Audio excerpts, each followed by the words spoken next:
What would the consequences of the Scottish Conservatives breaking away from Westminster being?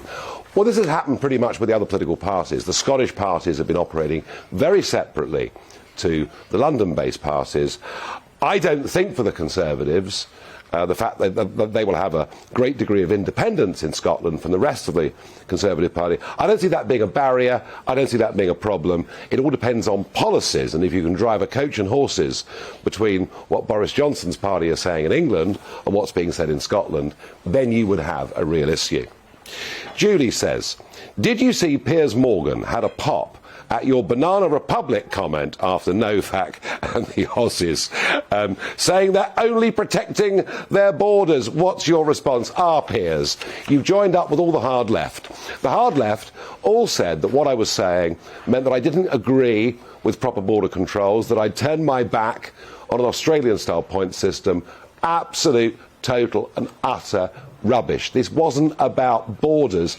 Countries have rules under which you can get in, and it was clear that Djokovic had met and obeyed those rules. So I think Piers Morgan misunderstood it, and frankly, I'll tell you this, if the Australian Immigration Minister does rearrest Novak, Australia will be a banana republic. I just don't think they're quite going to go there, but I think Piers Morgan there, frankly, willfully misinterpreting what the situation was.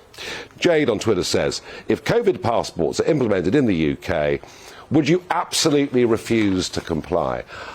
Hey, I'm not showing a COVID passport just to go to the pub. I'm just not doing it, all right? Now, it may mean I can't go to the pub. It may mean I can't go back to a restaurant. But I think we've got to fight back against this. The state is taking way too much power. They're using this pandemic in a way that is unacceptable, and they're dividing the country up into the vaccinated and the unvaccinated. What you do with your body, within reason, provided it isn't having an adverse effect upon others, should be up to you. And I really do, as someone that's been vaccinated, feel that very, very strongly indeed.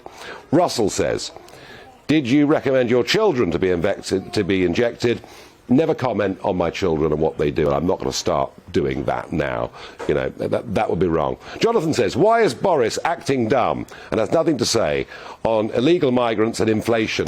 No, he's had lots to say about inflation. In October, he said there was no prospect of real inflation coming into the economy. He denied that at the dispatch box last week. But central banks, prime ministers and presidents around the Western world have been in denial about inflation. It's a disease of money. It's caused by government. It's here, and I suspect it's here to stay for quite some time.